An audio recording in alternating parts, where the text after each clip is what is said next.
what point did you go from antagonist to ally? Yeah, because this is a different field. This is a different field, Drew, right here.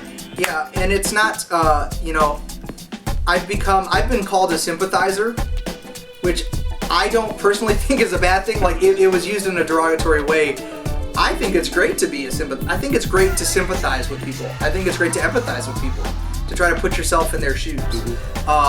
So the ignorance behind someone thinking that I have now, I've become the white girl who only likes black guys, to a lot of people. And so, but you know what I mean by that, right? I mean, that makes total sense, right? Like I've now become kind of like this idea of, I hate whites now and I only love blacks, or, I'm trying to play up to the blacks.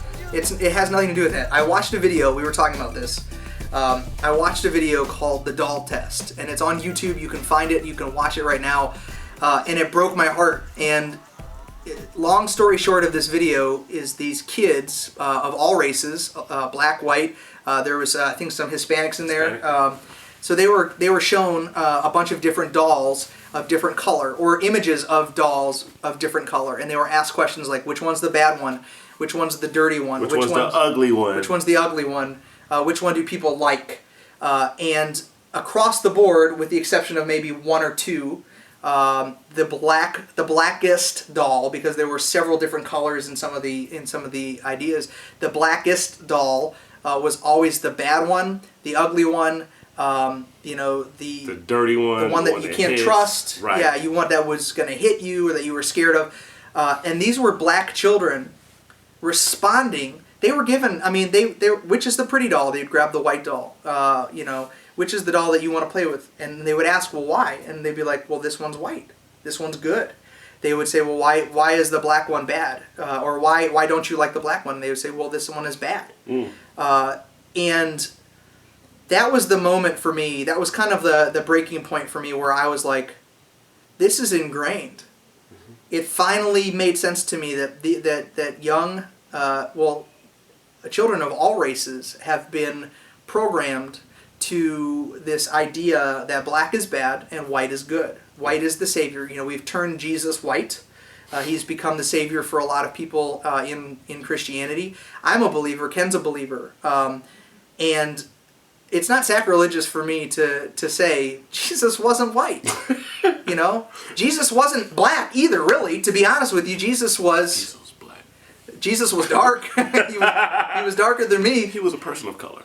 He was, but we've taken these things, these symbols in our society, and through media, through history, education, the writing of history, we have made everything white. We have, and we have a term for that. It's called bleached.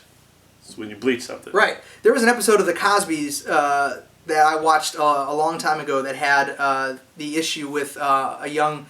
One of the friends of one of the girls, the Huxtable girls, was holding up a paper bag to one of the Huxtable girls and judging her skin color based off of how close it was to the brown paper bag. The lighter it was, the better it was. And that stuck with me. Like, I was a little kid when I watched that, and it was mind-blowing to me even then, but I never really, processed it much more after that. Right. But there's this idea, and even in the black culture, that you have to get your skin lighter. That it's better to be light colored, and that's... Right. And that's called, within the context of the black community, that's called colorism. So we already have to deal with racism, and then within our own community, we deal with colorism. Like this preferential treatment for lighter skin, and then dark skin people this, or whatever. You got the light skin versus dark skin, and that continues to go on. I actually know people that have said this in my presence. No lie. They're black, I'm black. They're lighter skinned, I'm more brown than they are. Well, some people call me perfect chocolate, but that's a whole nother story. And they were like, they did not want their kids to go outside because they didn't want their kids to get dark, because that's ugly. And that actually came out of their mouth in front of my kids. So I'm like... Wow, so this was recent. Yeah. Yeah. Yeah. Wow. So I was like, you actually said that in front of my kids, so that's telling my kid that they're ugly, subconsciously. Yeah, absolutely. Even if my kid chooses to acknowledge it or not acknowledge it, right, or if nobody says anything about it, I'm calling you on it right now. Right. That is not right. That's called colorism. Yeah. So, yeah. And, it's interesting, my kids are very white.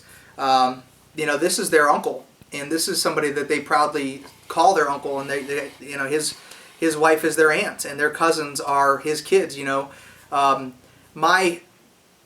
My focus is to ensure that as they grow up, that the influences from society, whether subliminal, subconscious, or whatnot, that they always remember where we come from, as a family in relation to race.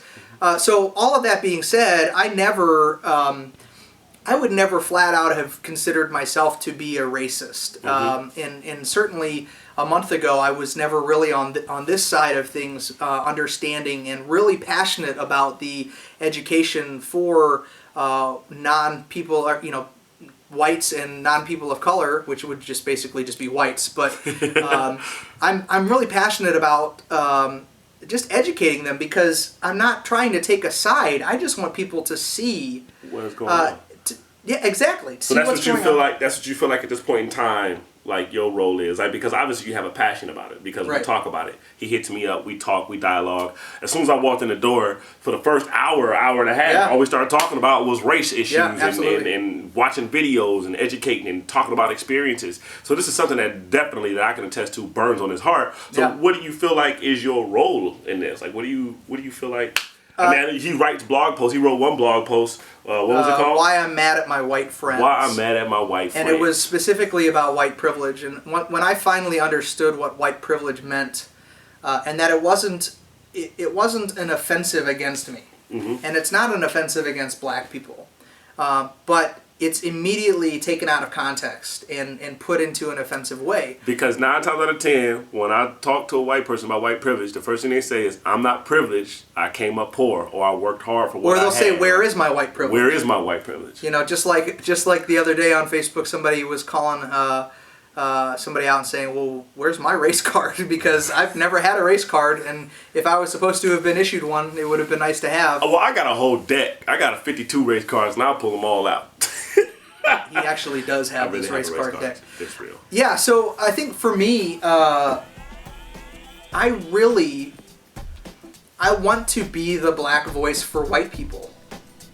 Because they sure ain't listening to us. Well, they really aren't. I mean, that's the thing is, anytime now... and be honest, I didn't mean to cut you off. No.